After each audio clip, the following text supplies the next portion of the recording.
হয়, সকলোকে ধন্যবাদ জ্ঞাপন কৰিছোঁ। আৰু এতিয়া কথা হ'ল যে বাংলাদেশীৰ নামত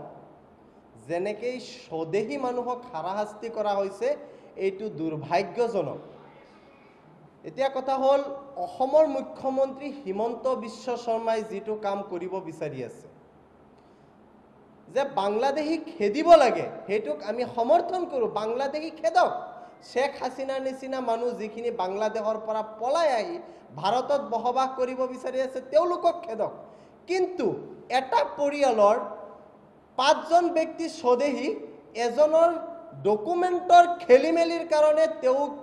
ডি-বুটাৰ বনাই বিদেশী সজাই তেওঁলোকৰ ওপৰত অত্যাচাৰ কৰিব, সেইটো কিন্তু আমি মানি ল'ব নোৱাৰিম। এতিয়া কথা হ'ল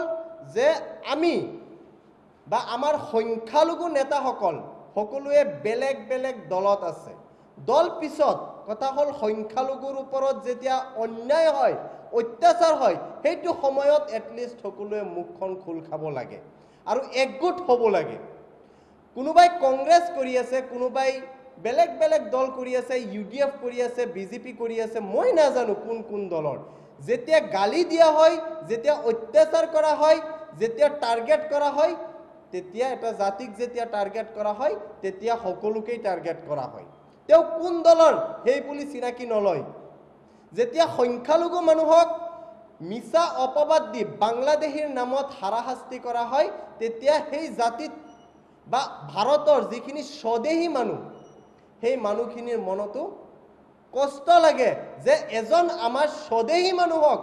বাংলাদেশী সজাই তেওঁৰ ওপৰত অত্যাচাৰ কৰা হৈছে।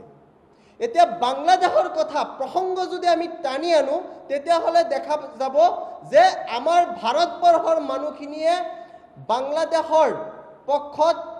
যেতিয়া ভাৰত ডিভাইডেশ্যন হয় তেতিয়া ভোট দিয়া নাছিলে, যাৰ কাৰণে আজি অসমৰ বৃহৎ এটা অংশ বাংলাদেশৰ চামিল হোৱাৰ পৰা আমি ৰক্ষা কৰিলোঁ। আৰু আজি সেই মানুহখিনি, যিখিনি মানুহে আকৌ ভাষা আন্দোলনৰ সময়ত অসমীয়া ভাষাৰ কাৰণে আত্মবলিদান দিছিল, সেই মানুহখিনিকে আকৌ পুনৰবাৰ টাৰ্গেট কৰা হ'ল। এতিয়া কথা হ'ল যে কংগ্ৰেছৰ যি তৰুণ গগৈৰ নেতৃত্বাধীন চৰকাৰৰ সময়ত ডিটেনশ্যন কেম্প বনাইছে, মই প্ৰশ্ন কৰিম, যদি কংগ্ৰেছ চৰকাৰত আহে বা কংগ্ৰেছ গৌৰৱ গগৈ বা যিকোনো এজন যোনেই পৰৱৰ্তী মুখ্যমন্ত্ৰী হোৱাৰ সপোন দেখিছে আৰু মাইনৰিটিক ভোট বেংক হিচাপে ব্যৱহাৰ কৰিব বিচাৰি আছে, তেওঁলোকক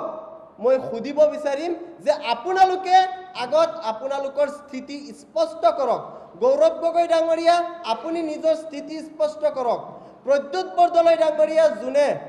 সংখ্যালঘু ভোটত দিল্লী যাব পাৰিছে, তেওঁ নিজৰ স্থিতি স্পষ্ট কৰক। আৰু লগতে যিখিনি সংখ্যালঘু নেতা, BJPৰ নেতা, সেই মানুহখিনি, সেই নেতাখিনিয়ে আগত স্থিতি স্পষ্ট কৰিব লাগে। অন্যথা গাঁৱত গ'লে, গাঁৱত সোমালে তেওঁলোকক পহু খেদা দিব লাগে। এতিয়া কথা হ'ল যে BJP কৰা প্ৰতিজন নেতাক আমি সুধিব বিচাৰি আছোঁ, সংখ্যালঘুক, যে ভাৰতীয় মানুহক, অসমৰ সংখ্যালঘু মানুহক টাৰ্গেট কৰি বাংলাদেশীৰ নামত যিটো ৰাজনীতিকৰণ কৰি আছে, এই ৰাজনীতিকৰণ বন্ধ কেতিয়া হ'ব? হিমন্ত বিশ্ব শৰ্মা ডাঙৰীয়া, মই আপোনাক প্ৰশ্ন কৰিম যে আপুনি এইটো বাংলাদেশী খেদাৰ কাৰণে সঁচাকেই পদক্ষেপ হাতত লৈছে নে 26ৰ নিৰ্বাচনী বৈতৰণি পাৰ কৰাৰ কাৰণে EIUDFৰ লগত যে আপোনালোকৰ গোপন মিতিৰালি, EIUDFক ৰাজনৈতিক খোৰাক দিয়াৰ কাৰণে এই প্ৰচেষ্টাটো হাতত লৈ নিৰীহ মানুহক অত্যাচাৰ কৰি আছে নেকি? গতিকে মই এই আজি সংবাদ মাধ্যমৰ জৰিয়তে আমাৰ যিমান সংগঠন আছে, আমচুকে আদি কৰি সকলো সংগঠনক আমি একগোট হ'বলৈ আহ্বান জনাইছোঁ যে সংখ্যালঘু ভাৰতীয় স্বদেশী মানুহক বিদেশী সজাই বা সন্দেহযুক্তৰ নামত যাতে আৰু অত্যাচাৰ নহয়, তাৰ কাৰণে এটা কঠোৰ পদক্ষেপ হাতত ল'ব লাগে। তাৰ পিছত আমি যিটো দেখা পালোঁ যে খাইৰুল ইছলাম নামৰ এজন শিক্ষক, তেওঁ শিক্ষকৰ চাকৰি কেনেকৈ পালে? যদি তেওঁ বাংলাদেশী হয় তেতিয়া শিক্ষকৰ চাকৰি কেনেকৈ কৰিলে আৰু তেওঁৰ দেউতাকৰ নাম এনআৰচিত আছে 1935ৰ মাটিৰ পাট্টাত তেওঁৰ দেউতাকৰ নাম আছে আৰু দুৰ্ভাগ্যবশতঃ তেওঁৰ নাম বিদেশীৰ ৱাৰেণ্ট কিবা ইস্যু হৈছে এতিয়া কথা হ'ল যদি তেওঁ পিতৃ মাতৃ স্বদেশী তেওঁৰ ভাই ককাই সকলো স্বদেশী তেওঁ কেনেকৈ বিদেশী হ'ল তো আৰু এই গোচৰটো মহামান্য উচ্চতম ন্যায়ালয়ত বিচাৰাধীন হৈ আছে গতিকে এই ক্ষেত্ৰত অসম চৰকাৰে যিটো স্থিতি লৈছে এই স্থিতিক আমি সহজভাৱে ল'ব পৰা নাই যদি তেওঁ বিদেশী হয় বিদেশত পঠাক আমাৰ কোনো আপত্তি নাই কিন্তু যদি স্বদেশী হয় তেওঁ কিয় অত্যাচাৰ কৰিব আৰু যদি তেওঁৰ ভাই ককাই সকলো স্বদেশী হয় আৰু যদি তাৰ পিছতো যদি আপোনালোকৰ সন্দেহ আছে ডিএনএ টেষ্ট কৰি পেলাই তেওঁলোকক বাংলাদেশত পঠাই দিয়ক আমাৰ কোনো আপত্তি নাই কিন্তু বাংলাদেশীৰ নাম লৈ এটা জাতিক বাৰে বাৰে টাৰ্গেট কৰিব আমি সেইটো মানি নলম আৰু লগতে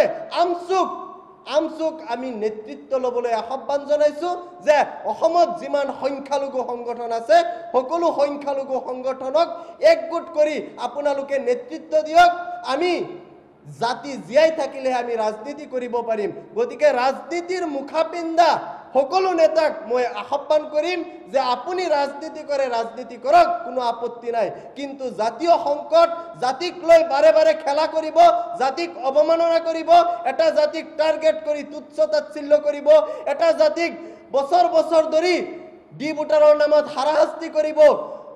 ৰাতি ৰাতি পুলিচে উঠাই নি ডিটেনশ্যন কেম্পত ভৰাই থব ৰাতি উঠাই নি স্বদেশী মানুহ এজনক বাংলাদেশৰ বৰ্ডাৰ পাৰ কৰাই দিব আৰু ক'ব যে তেওঁ বাংলাদেশী এনেকুৱা অত্যাচাৰ যাতে আমাৰ ওপৰত আৰু নহয় তাৰ কাৰণে সকলো সংগঠন সকলো নেতা একগোট হৈ আমাৰ এতিয়া সময়ৰ আহ্বান আমি একগোট হ'ব লাগিব আমচুক সকলো কাৰ্যকৰ্তাক আমচুৰ বিষয়ববীয়াসকলক মই আহ্বান কৰিম যে আপোনালোকে নেতৃত্ব লওক লৈ পেলাই অসমৰ সংখ্যালঘু মানুহখিনিৰ ওপৰত হোৱা অন্যায় অত্যাচাৰ আৰু নিৰ্যাতন বন্ধৰ কাৰণে এটা কঠোৰ পদক্ষেপ হাতত লওক আৰু চৰকাৰক বুজাই দিয়ক আন্দোলনৰ গণতান্ত্ৰিক আন্দোলনৰ থ্ৰুদি যে যিখিনি সংখ্যালঘু মানুহক স্বদেশী মানুহক বিদেশী সজাই বা বিদেশীৰ নামত বাৰে বাৰে অত্যাচাৰ কৰা হৈছে বাৰে বাৰে নিৰ্যাতন কৰা হৈছে এইখিনি বন্ধ কৰিব লাগিব আৰু আমি যে এই ভাৰতবৰ্ষখন ৰক্ষাৰ কাৰণে ভাৰতবৰ্ষখন স্বাধীন হোৱাৰ কাৰণে আমি যে বলিদান দিছো সেই বস্তুটো অসম চৰকাৰক ভালকৈ বুজাই দিয়ক বাংলাদেশ হটাব লাগে সৰ্বপ্ৰথম শেখ হাসিনা ক'ত লুকাই আছে যোনজন নাকি বাংলাদেশৰ পৰা পলাই আহি ভাৰতত আশ্ৰয় লৈছে তেওঁক আগতে হাতত চিকলি লগাই বাংলাদেশত থৈ আহক কাৰণ শেখ হাসিনা তেওঁ বাংলাদেশী হয় তেওঁ কিয় ভাৰতত থাকিব কোনো এজন বাংলাদেশী ভাৰতত থাকিব নোৱাৰিব কিন্তু সেই বাংলাদেশীৰ আলম লৈ সংখ্যালঘুক নিৰ্যাতন কৰা নচলিব নিৰ্যাতন বন্ধ হ'ব লাগিব